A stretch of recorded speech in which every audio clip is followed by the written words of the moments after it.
Back again outside of the courthouse in New York City, live at the Diddy trial. Look at people in line right out there. Guys, it could go down today. The judge is going to make a decision on a potential mistrial. I want to give you guys a quick little update. Let me take this bag off. A quick little update. Um, sorry, there's a lot of people calling me. If you guys remember, Bonna said that Cassie saw Diddy. Sorry, Bonna said Cassie. I'm getting confused. Hold on. Cassie said she saw Diddy dangling Bonna over the balcony. Cassie said that in her testimony. When Bonna was on trial, she said Cassie wasn't there. She only heard about it after. And it's for that reason alone that Diddy's defense team is saying that is prejudice to the jury, and they asked over the weekend for a mistrial. Yesterday, when I came out for lunchtime and I told you guys about how the day started off, he started off saying he is going to hear this morning language from the prosecution on grounds for a mistrial. The defense already submitted their proposal over the weekend. He is considering it. Nobody knows what's going to go down. Everybody is on pins and needles. This whole entire case could go down as a mistrial and be over today. I would not be happy. I'm happy about it because I'm in New York ready to do this for the long haul. I really, really hope he does not cancel this whole thing and go for a mistrial.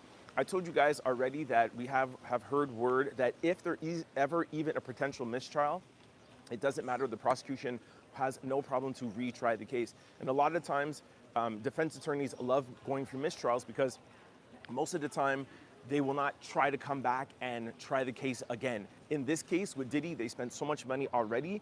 They are not playing around. They said that they will go to 3 mistrials. They don't care. They are not going to let Diddy slide with this. Another thing, because of the fact that Diddy is being held on bail, we all know 2 or 3 times he's been denied bail. Even if there is a mistrial, Diddy will stay in jail. Just like Harvey Weinstein right now, he's going through his mistrial. His trial is starting actually just down the street from here. It doesn't matter. He stays in jail. When you have a mistrial, it just goes back to the original standpoint of how it was prior. So Diddy won't get out of jail. The advantage, let me tell you the advantage is if there is a mistrial, the advantage goes to the defense because now the defense knows the prosecution's strategy. They know what the witnesses are going to say. They have a better, they'll be more prepared. There'll be no surprises, although you're not supposed to really surprise people in court.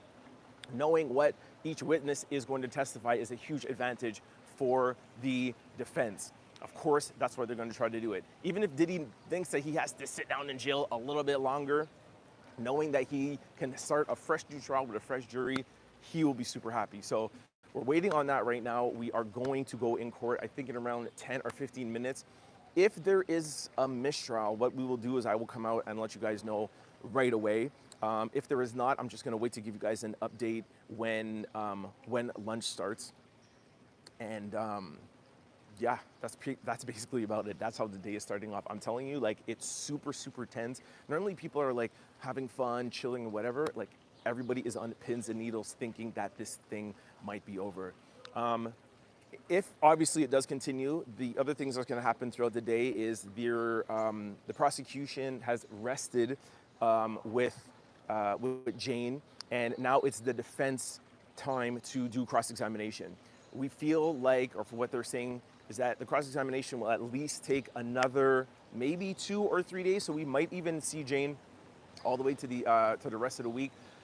A bunch of her testimony, I told you guys I really, really enjoyed her testimony yesterday. I thought there was a little bit of holes, but it was really good. The fact that the prosecution was literally not even having her testify. They were literally going through her phone, they were going through her notes, and they were going through her text message. It was literally the prosecution reading the text message and her just saying, yep, I agree with that. Yes, I agree with that. So it's just, I thought they did an amazing job. So cross-examination from the defense on Jane. Also, the judge is going to announce if there will be a mistrial. For those of you who did not catch yesterday's episode, we did a quick summary. We just posted it this morning. Sorry, we had a little bit of complications yesterday, but there was a full episode with the normal Trend Out Loud podcast, and you'll have other news. We have a bunch of stuff in quick stories, so make sure you all check that out. That's on the video side and on podcast platforms. It's episode 523, if I'm not mistaken, so check that out. But if you want to hear more of Jane's testimony, make sure you guys check out yesterday's lives. There was a lunchtime live, and there was also a an afternoon live. All right, people are coming in. Good morning. What up, what up, what up? Hey, the Brooklyn chef is in the building. What up? Good morning. Good morning, chef. Yo, come meet me down here and bring me some food or something, man. I'm finally in New York. I get to taste some of your amazing food. Come to the courthouse, please. I just had to have some Starbucks. Anyways, yeah, I think we had some really good coverage. Like I said, there's we have a summary. Jane, to me, if you ask me, Jane is probably, maybe arguably even better than Cassie. What she told us, what happened in their house, her starting the fight with Diddy and throwing candles and glass at him, and him chasing her out the house, kicking down the doors. He kicked down 3 doors, chased her all the way outside. She had to hide down a wall. I'm telling you.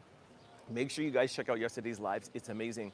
Cassie was an amazing testimony. However, I feel like Jane may have been the best witness so far. Another thing that we found out yesterday morning is that the prosecution is asking for the doctor, what's her name? Dawn Hughes. The doctor might be coming back. The reason why I think the doctor might be coming back is because of Jane's testimony. A lot of people yesterday were asking, Jane, she keeps coming back, she keeps coming back, she keeps coming back. I think they want to remind the jury, not so much the people outside here, but they really want to remind the jury of the, about trauma bonding, about women that, or even men or people that are in these kind of situations, why they keep coming back. Even a lot of people in the courtroom were like, yo, why does she keep coming back? She literally told them in text messages, I don't want to do this anymore. I don't want to stay here. You're just using me for free costs. You keep on doing this.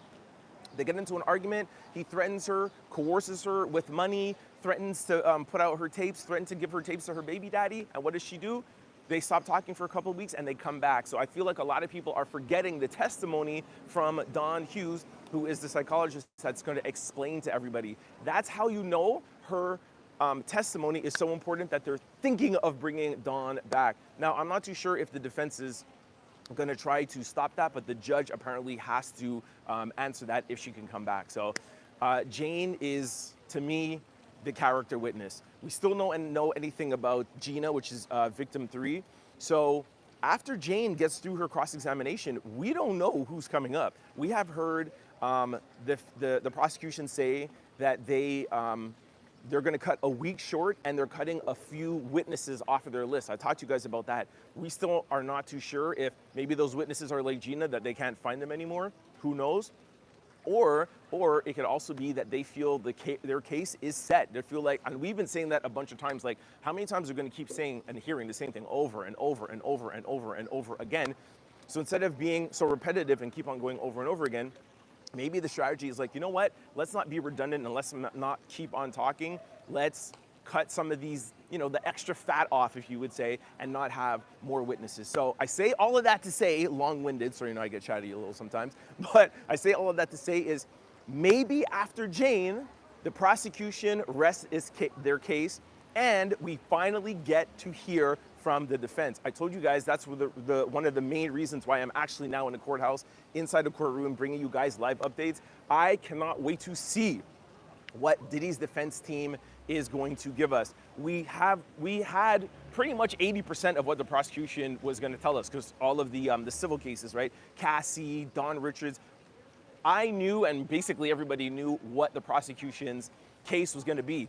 Can anybody out there tell me what Diddy's defense is going to be? Who is going to testify on Diddy's behalf? I'm sure they're going to probably get some experts that are going to come in and say opposite of what Don said. They're probably going to have some other witnesses, not witnesses, but experts about the CNN videotape and saying, I don't even know what you could say to that, but they're probably going to find somebody that says, oh, the timestamps, who knows what can happen between the timestamps.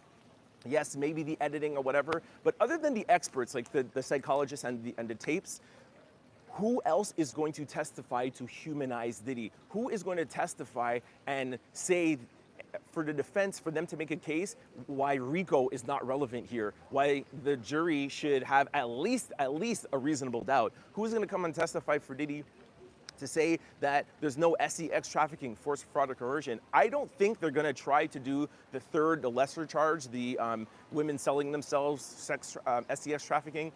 That is a minor charge. Well, it's not a minor charge, but the maximum, I think, is like 3 or 4 years. He'll get off on time served. I don't think they're going to waste their time for that. They're going to try to find witnesses that bring on to refute SEX trafficking, force, fraud, or coercion, or RICO. Who is that going to be? Anyways, I have no idea how they're going to pull it off. That is what I'm here for. Like I told you guys, it's the nuance inside court, seeing their facial expressions, seeing what the jury is feeling, seeing what the judges are. Oh, I actually talked to you guys about that yesterday too. Please go and watch episode 523. You could hear my description of the courtroom and can hear my description of the feeling inside the court. It's amazing. Anyways, all of that is going to be super important when it comes time to tell you guys about Diddy's defense. That is going to be the crux of it all. That's going to make or break. And finally, some people are saying here, even in the court, that Diddy might testify. If Diddy testifies, things will take a whole other level. Anyways, that is it for my, what's up? That is it for my little, intro for the morning. We're gonna go into court right now. I'll let you guys know potential mistrial, what he decides, if they're gonna let Don come back out, and what is going on for the cross-examination, all right?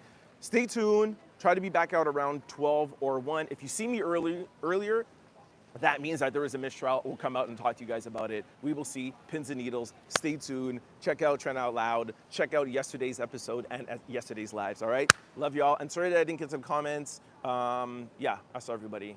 Somebody says, oh, she's so boring. I don't know who she's talking about. Sarah said that. Anyways, all right, guys, peace.